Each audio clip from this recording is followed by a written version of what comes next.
Palghar, Maharashtra. Corona virus संक्रमण की तीसरी लहर में बच्चों को सबसे ज्यादा खतरा होने की आशंकाओं के बीच एक बहुत ही चिंताजनक खबर सामने आई है। दरअसल महाराष्ट्र के पालघर में जन्म के कुछ घंटों बाद कोरोना वायरस से संक्रमित पाई गई नवजात बच्ची की रविवार सुबह इलाज के दौरान मौत हो गई। अधिकारियों ने इस बात की जानकारी प्रदान की। जन्म के 6 दिन बाद ही बच्ची की कोरोना वायरस संक्रमण से मौत हो गई। अधिकारियों ने बताया कि बच्ची का जन्म समय पूर्व 30 मई को सपाले में हुआ था और उसका वजन भी सामान्य से कम था। अधिकारियों ने बताया कि बच्ची कोरोना वायरस से संक्रमित मिली, जबकि दारसेठ गांव में रहने वाली उसकी मां की जांच रिपोर्ट नेगेटिव आई है। हरियाणा सरकार ने रविवार को कोविड-19 के प्रसार को रोकने के लिए लागू लॉकडाउन को और एक सप्ताह के लिए 14 जून तक बढ़ा दिया है। हालांकि पहले से लागू कई प्रतिबंधों में छूट प्रदान की गई है।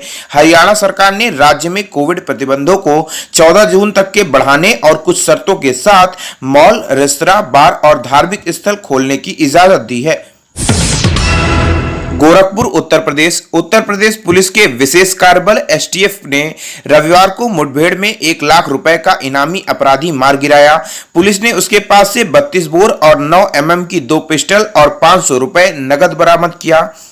गोरखपुर इकाई के विशेष कार्यबल के पुलिस उपाधीक्षक धर्मेश कुमार शाही ने बताया कि अंबेडकर नगर जिले के अलीगंज थाना क्षेत्र के मखदूम नगर का निवासी कुख्यात शूटर परवेज अहमद कई हत्या में वांछित था और अंबेडकर नगर जिले के माफिया डॉन मुबारक खान का दाहिना हाथ है। नई दिल्ली के उप मुख्यमंत्री मनीष सिसोदिया ने रविवार को आरोप लगाया कि भारतीय जनता पार्टी भाजपा की दिलचस्पी देश में राशन की चोरी को रोकने के बजाय मुख्यमंत्री अरविंद केजरीवाल को गाली देने में है। उन्होंने यह भी आरोप लगाया कि देश में 80 करोड़ लोगों के राशन की चोरी के पीछे भगवा पार्टी का हाथ है। पुलवामा, जम्मू कश्मीर। पुलवामा के त्राल चौक इलाके में रविवार को आतंकवादियों ने केंद्रीय रिजर्व पुलिस बल सीआरपीएफ के एक वाहन पर ग्रेनेड से हमला किया। फिलहाल जानमाल के नुकसान की कोई सूचना नहीं है। सीआरपीएफ के सभी जवान सुरक्षित बताए जा रहे हैं। हालांकि कुछ नागरिकों के घायल होने की आशंका जताई जा रही है। नई दिल्ली, नीति आयोग के सदस्य कृषि रामेश चंद्र का मानना है कि कोविड-19 की दूसरी लहर से देश के कृषि क्षेत्र पर किसी तरह का कोई प्रतिकूल असर नहीं पड़ेगा। उन्होंने कहा कि ग्रामीण इलाकों में संक्रमण मई में फैला है, उस समय कृषि से संबंधित गतिविधियां बहुत कम होती हैं। चंद ने पीटीआई भाषा के एक साक्षात्कार में कहा कि अभी सब्सिडी मूल्य और प्रौद्योगिकी पर भारत की नीति बहुत ज्यादा चावल, गेहूं और गन्ने के पक्ष में है। उन्होंने इस बात पर जोर दिया कि देश में खरीद और न्यूनतम समर्थन मूल्य एमएसपी पर नीतियों को दलहनों के पक्ष में बनाया जाना चाहिए।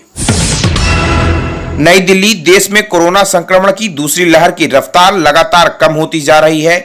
देश में पहले 24 घंटे में कोरोना संक्रमण के 1,14,460 नए मामले सामने आए।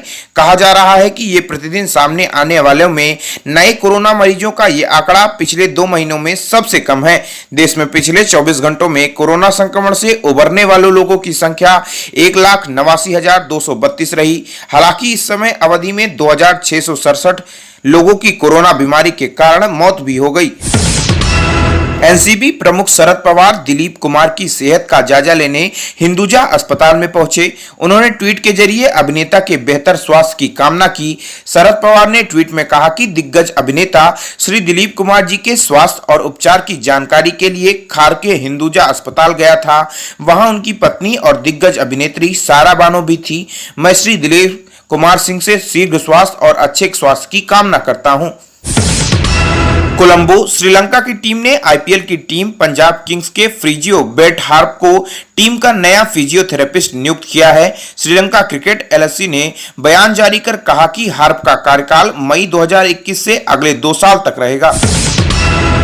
नई दिल्ली, भारत में अक्टूबर-नवंबर में प्रस्तावित टी20 विश्व कप का आयोजन यूएई और ओमान में करने की तैयारी हो रही है, क्योंकि देश में कोविड-19 की मुश्किल स्थिति के कारण भारतीय क्रिकेट बोर्ड बीसीसीआई के अतिरिक्त रूप में आईसीसी अंतर्राष्ट्रीय क्रिकेट परिषद को इसकी तैयारी शुरू करने की सूचना दे दी है। इस टूर्नामेंट के यूएई हमेशा पहला विकल्प था।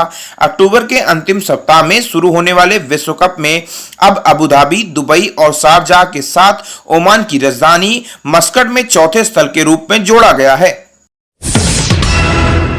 नमस्कार दोस्तों, केशियन हेडलाइंस सच का आईना में देखिए राजनीति, मनोरंजन, बिजनेस, खेलकूद, धर्म और देश दुनिया की प्रमुख खबरें। केशियन हेडलाइंस पर हमारे चैनल को लगातार देखने के लिए सब्सक्राइब करें, बेल आइकन दबाकर अप्रूव करें।